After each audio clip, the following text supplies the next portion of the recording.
24वां कारगिल विजय दिवस गर्मापूर्वक हर्षोल्लास के साथ मनाया गया।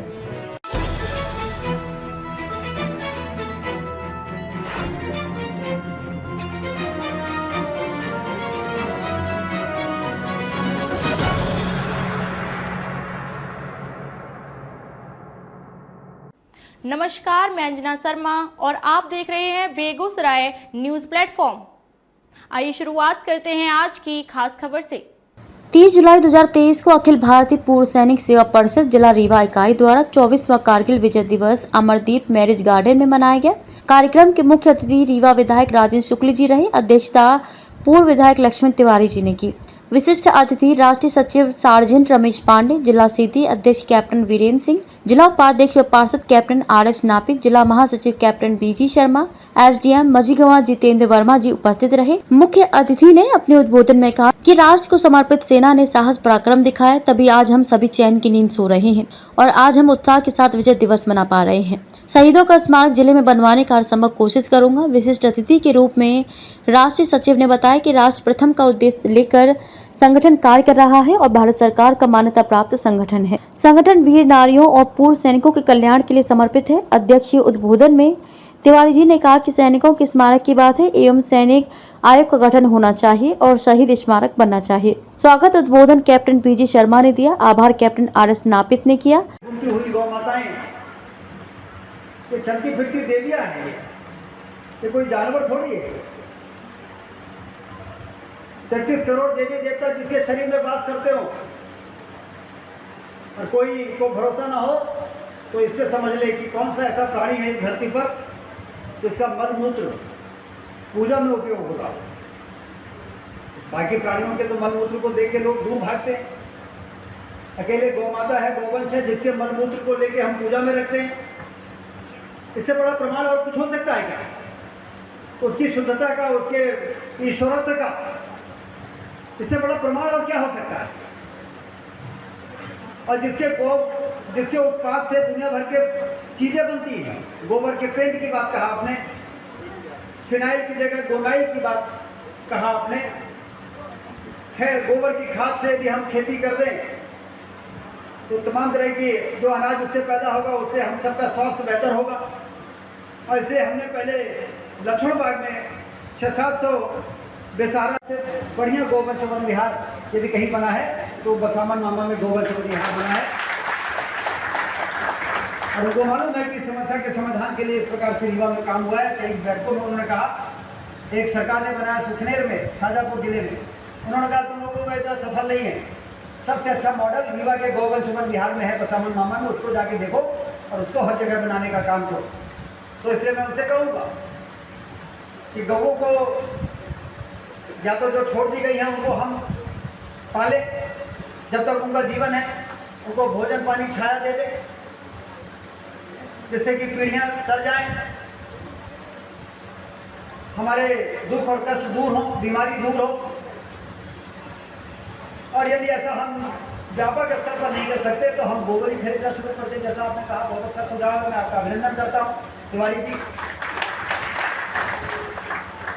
और कुल मिला के हमें इस काम में पूर्व सैनिक कल्याण बोर्ड हेड इस काम में लग जाएगा तो काम और आसान हो जाएगा, क्योंकि आप लोगों की क्षमता मुझे मालूम है। माइक में ही अगर सुन रहे थे तो आम आदमी से भारत माता की जय लगाता है तो अलग स्थिति रहती है, और जब पूर्व सैनिक भारत माता की जय लगाते हैं तो बिल्कुल लगता है कि सिरमौर चौराहे तक आवाज जा रही है।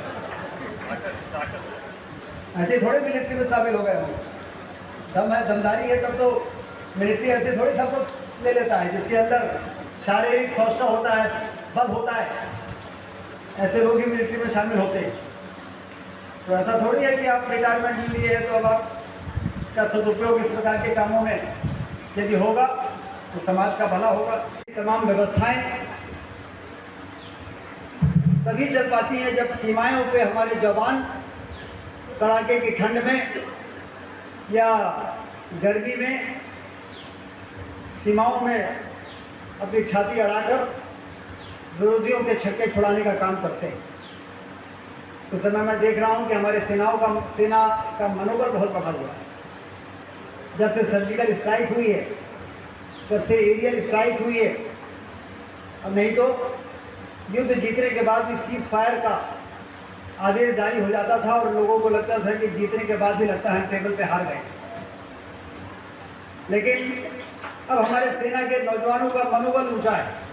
सरकारी अस्पताल रीवा का सुपर स्पेशलिटी अस्पताल, जहाँ पर चिकित्सा की सुविधा के लिए उसी प्रकार से काउंटर खुला है जैसे आयुष्मान कार्डधारियों के, मोदी जी के आयुष्मान कार्डधारियों के गरीबों के लिए काउंटर खुला है, वैसे ही पूर्व सैनिकों के लिए काउंटर खुला है कि पूर्व सैनिक जब वहाँ पर जाएंगे तो अपना कार्ड दे देंगे, तो चाहे 2 लाख का इलाज हो चाहे 4 लाख का इलाज हो, आपको नहीं देना पड़ेगा। सुपर स्पेशलिटी को वो पैसा रक्षा मंत्रालय से आके और उनका भुगतान होगा। इस प्रकार की व्यवस्थाएं हमारे रीवा में शुरू हो गई हैं। जटिल से जटिल बीमारियों का इलाज शुरू हो गया है। और लेकिन मैं आपसे यही निवेदन करता हूँ कि एक तो आपने ये कार्यक्रम जो किया है, ये समाज के अंदर उन लोगों को बार बार याद करने का हमको मौका देता है। 15 अगस्त और 26 जनवरी में आप सबका अभिनंदन होता है। एक नई ताकत देश की उभर कर सामने आई। 1996 में पोखरण कारगिल का युद्ध हुआ, हमने उसमें विजय प्राप्त की। पोखरण का विस्फोट से लेके कई तरह की ऐसी चीजें हुई हैं जिससे कि हमारे देश की ताकत तो दुनिया ने महसूस किया है। हमारे सेना में ताकत की कमी कभी नहीं रही। हमारे यहाँ के सेना का मुकाबला कोई नहीं कर सकता है। लेकिन जब सरकार भी उसी प्रकार से मजबूती के साथ आंख में आंख डाल के बात करे और इस मंत्र के साथ काम करे कि हम तुम किसी को छेड़ेंगे नहीं, लेकिन कोई यदि हमको छेड़ेगा तो हम उसको छोड़ेंगे भी नहीं, ये सेना का उनका हौसला बढ़ा है। जो हमारे पूर्व सैनिक हैं उनके लिए भी 1 रैंक 1 पेंशन जैसी लंबी पेंडिंग निर्णय भी करने का काम सरकार ने किया है। और इसलिए एक ताकतवर देश के रूप में हमारा देश उभर के सामने आया है। अब कोई हमको छेड़ने की हिम्मत नहीं कर सकता। विषय है आयरा प्रथा बंद करने का, विषय है गौ की रक्षा करने का, विषय है नौजवानों को भी और फौजियों को भी काम देना। मैं आज माननीय मंत्री जी से खुले मन से इसलिए मैं आ गया। पहले मैं अध्यक्ष हूं तो मुझे बाद में भाषण देना चाहिए परंपरागत, पर मैं इसलिए आ गया कि मैं अनुरोध करूंगा कि छत्तीसगढ़ का मुख्यमंत्री मुझे 10 मिनट टाइम दिया था और फिर 1.25 घंटा लेकर वहां पर गोबर खरीदी प्रारंभ कर दिया।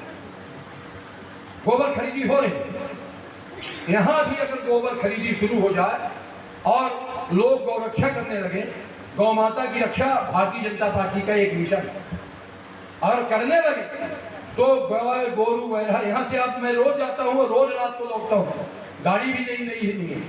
पूरा बैकुंठपुर से लेकर इटौला के आगे से पूरा डभौरा बीचों बीच ऐसा देखिए, प्राण तो सब में है, गाय में, बैल में, बछड़ा में, अपना छोटा बछड़ा लेके ऐसा बैरिकेटिंग करती है गाय और बैल, ऐसा जोड़ के कि आप टी करते रहो, गाड़ी वो नहीं हटेगी, आपको किनारे से निकालना पड़ेगा। इसके लिए हमने अपने परिवार को अकेला छोड़ा है।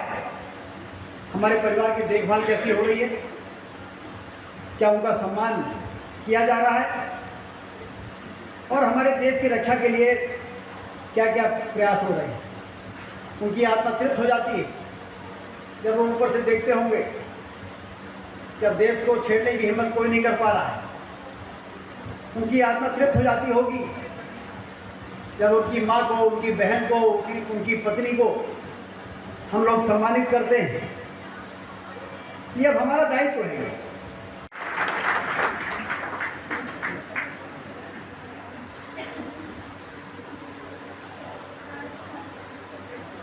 आज के इस कार्यक्रम की अध्यक्षता कर रहे पूर्व विधायक और बहुत ही जुझारू नेता हमारे जिले के, जिनके विचारों को भी हम सुन रहे थे, आदरणीय लक्ष्मण तिवारी जी, मंच पर उपस्थित पूर्व कैप्टन आदरणीय धीरेज सिंह जी, आदरणीय कैप्टन बीजी शर्मा जी, आदरणीय कैप्टन एहसास नाफिज जी, आदरणीय एसडीएम जितेंद्र वर्मा जी, सूबेदार मेजर संतोष तिवारी जी, जिनके गीत सुन रहे हैं, आदरणीय हृदयलाल गौतम जी, रमेश पांडे जी और सभी माताएं बहनें और पूर्व सैनिक बंधुओं, सबसे पहले मैं उन माताओं के चरणों में नतमस्तक होता हूँ जिनके बेटों ने, जिनके पतियों ने देश की सीमा की रक्षा करने के लिए अपने प्राणों की चिंता नहीं की और अपने आप को बलिदान करने का महान काम किया है। अपने लिए तो सभी जीते हैं, अपने लिए तो कीट और पतंगे भी जीते हैं, लेकिन असली जीना तो उसे कहते हैं जो देश के लिए जीना सीखे। और वो 3 लोग जो कारगिल विजय दिवस में शहीद हुए हमारे रीवा जिले के, 527 लोग जो पूरे देश के, और अभी तक जितने युद्ध हुए हैं हमारे देश की रक्षा करने के लिए वीर जवानों ने,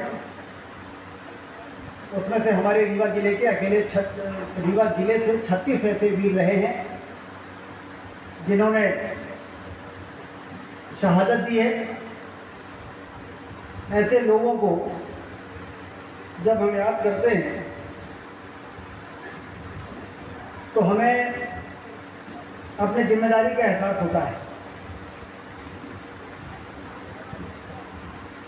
एक लाइन है जो हमें झकझोरती है अंदर से, जो हमें अपने कर्तव्य का बोध कराती है। पूजे न गए शहीद तो फिर यह मंत्र कौन अपनाएगा, तोपों के मुंह से कौन अकड़ अपनी छातियां अड़ाएगा, चूमेगा फंदे कौन, गोलियां कौन वक्ष पर खाएगा, अपने हाथों अपने मस्तक को फिर आगे कौन बढ़ाएगा। संचालन सूबेदार मेजर संतोष तिवारी ने किया। मीडिया प्रभारी हवलदार दिवाकर द्विवेदी ने बताया कि निम्न वीर नारियों को शॉल एवं श्रीफल से सम्मानित किया गया। सम्मानित होने वाली वीर नारियों व वीर माता पिता शहीद सिपाही रामचरण शुक्ल की वीर नारी श्रीमती सिया दुलारी, शहीद नायक आरएन सिंह की वीर नारी श्रीमती कृष्णा मिश्रा, शहीद सिपाही रामभुवन पटेल की वीर नारी श्रीमती आशा देवी, शहीद सिपाही अवध सिंह तोमर की वीर नारी श्रीमती सरोज तोमर, शहीद सिपाही राम सजीवन जायसवाल की वीर नारी श्रीमती देववती जायसवाल, शहीद नायक कालू प्रसाद पांडे की वीर नारी श्रीमती श्यामकरी पांडे, शहीद नायक देवेंद्र कुमार द्विवेदी की वीर नारी श्रीमती सुनीता द्विवेदी, शहीद सिपाही प्राणनाथ तिवारी की वीर नारी श्रीमती पुष्पा तिवारी, शहीद नायक सुभाष कुमार त्रिपाठी की वीर नारी श्रीमती मीना त्रिपाठी, शहीद मेजर आशीष कुमार दुबे की वीर माता श्रीमती गीता दुबे, शहीद मेजर कमलेश पाठक की वीर माता श्रीमती मीरा पाठक, शहीद सिपाही राघवेंद्र कुमार मिश्रा की वीर नारी श्रीमती आशा मिश्रा शामिल हैं। 3000 मतलब 10,000 फैमिली है इस रीवा जिले में। और फौजी जो होता है तो सबसे पहले अगर अपने घर में रहता है तो घर के कमरे में पर्दा लगा कर और शान शौकत से रहता था। हम भी उसी में थे। पर वर्तमान के फौजियों की स्थिति यह है कि 5 साल 8 साल 10 साल की नौकरी हुई नहीं कि बच्चे पढ़ाने के काम के लिए हर की बीवी प्रेरित कर देती है कि शहर में घर बनाओ। आपको जानकर ये आश्चर्य होगा कि रीवा जिले में, जिसका मैं सर्वे कराया हूँ क्योंकि मैं तो इंडिपेंडेंट आदमी हूँ, आप ही मेरे चिंतक हैं, अब बाकी भीतर की बात आप जानते हैं, यहाँ बताने की जरूरत नहीं है। मैं यहाँ सर्वे कराया हूँ, 3200 मकान यहाँ से इर्द गिर्द पूरे फौजियों का है। कई मोहल्ला में तो आधा फौजी हैं। इसीलिए कारगिल विजय दिवस के पूर्व सैनिक सेवा परिषद के तत्वाधान पर इस मैरिज हॉल में उपस्थित सैनिकों की वीर नारी और उनके माता पिता को मैं चरण वंदन करता हूँ। उनके बाल बच्चों के लिए ईश्वरीय शक्ति प्रदत्त करे ईश्वर, ऐसी कामना करता हूँ। तत्पश्चात आज हमारे इस कार्यक्रम के चीफ गेस्ट, हम सबके लाडले विधायक और जनहित में, जन कल्याण में सदैव अग्रणी भूमिका प्रतिपादित करने वाले पूर्व मंत्री वर्तमान विधायक आदरणीय राजेंद्र शुक्ल जी, हमारे परिषद के यहाँ पर मंच पर उपस्थित सभी सम्मानित पदाधिकारीगण, समय बचा रहा हूँ इसलिए हमारे बीच प्रशासनिक अधिकारी का काम करते हुए मगर पूर्व सैनिक की अपनी पहचान को बनाए रखने के लिए सदैव चिरपरिचित रहने वाले आदरणीय एसडीएम साहब और जिनको सबसे आदर और सम्मान देना है, यहाँ उपस्थित हमारी माताएं, बहनें, बेटियां, रीवा जिला के कोने कोने से इकाइयों पर काम कर रहे हमारे सभी सम्मानित मित्र बंधु, उनका वंदन करता हूँ। और जिन्होंने अपना कोख को खोया हो, जिन्होंने अपने मांग का सिंदूर खोया, जिन्होंने अपने हाथ की राखी खोया, ऐसी माँ, ऐसी बहनें, ऐसी वीर नारियों का चरण वंदन करता हूँ। आज ये कारगिल विजय दिवस समारोह बड़ा गौरव का दिवस है, 24वां दिवस है। इसको मनाने के लिए आज हम सब यहाँ एकत्रित हैं। आज हमारे इस कार्यक्रम के अतिथि हमारे पूर्व मंत्री एवं हमारे रीवा के विकास गुरु करें वो भी कम है, हमारे विधायक माननीय शुक्ल जी, और हमारे प्रदेश के संरक्षक और पूर्व विधायक मऊगंज और पूर्व सैनिक हैं माननीय लक्ष्मण तिवारी जी। हमारे बीच प्रदेश के मंत्री, महाकोशल प्रांत के उपाध्यक्ष और सीधी जिला के अध्यक्ष भाई कैप्टन धीरेश, रजिस्टर्ड पत्रकार साथीगण, हमारी जो इस कार्यक्रम को चार चांद लगा रही थी, हमारी बेटियां, मैं सबसे संरक्षक होने के नाते आप सबका स्वागत करता हूं, आपका अभिनंदन करता हूं, आपका वंदन करता हूं। और निश्चित रूप से यहाँ पर जितने लोग भी आए हैं वो वाकई आत्मा में स्थान रखकर देशभक्ति और अपने उस सैनिक की वर्दी को याद करके अपने कीर्ति को स्थापित करने के लिए यहाँ पहुँचे हैं।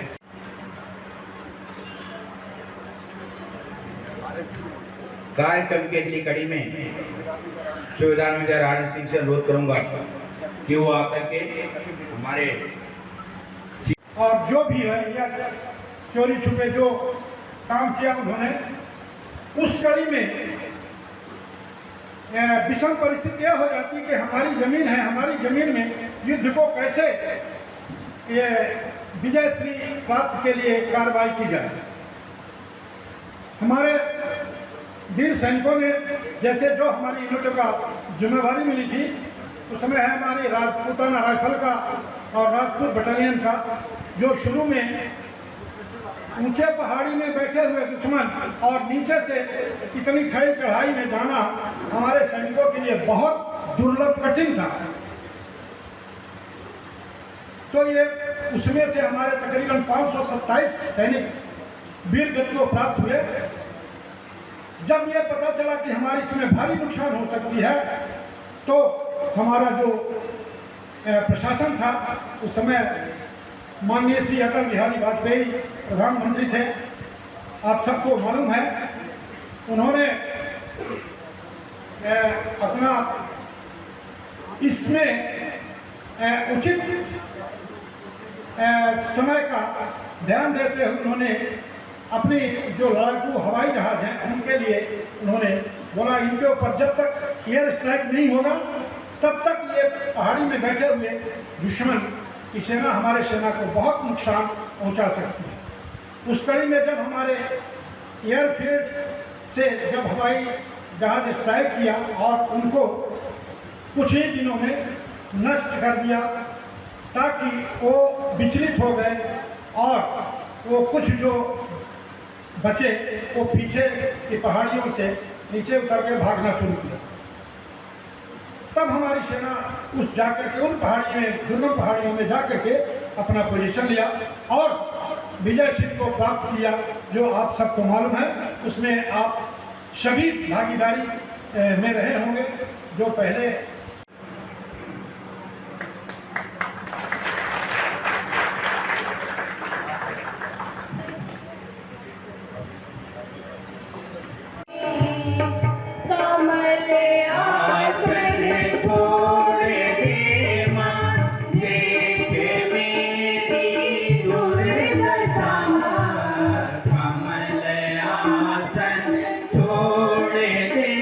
सामाजिक व प्रशासनिक क्षेत्र में उत्कृष्ट कार्य करने वाले एसडीएम मझगवा, पेटी ऑफिसर जितेंद्र वर्मा, पूर्व प्रशासनिक अधिकारी सार्जेंट एनपी त्रिपाठी, नायक संदीप कुमार शुक्ला, सरपंच सिपाही तीरथ प्रसाद उपाध्याय, पूर्व सरपंच बड़ा कठार, कैप्टन एसआर नापित, पार्षद वार्ड नंबर 16 हवलदार रामभूषण तिवारी, जल उपभोक्ता अध्यक्ष बवैया, नायब सूबेदार संतोष मिश्रा, संघर्ष कमेटी अध्यक्ष योजना क्रमांक 6 का सम्मान किया गया। साथ ही कार्यक्रम में भाग लेने वाले बच्चे गीता मिश्रा, रागनी, तन्या मिश्रा, अनुश्री मिश्रा, श्रेयस दुबे को भी सम्मानित किया गया।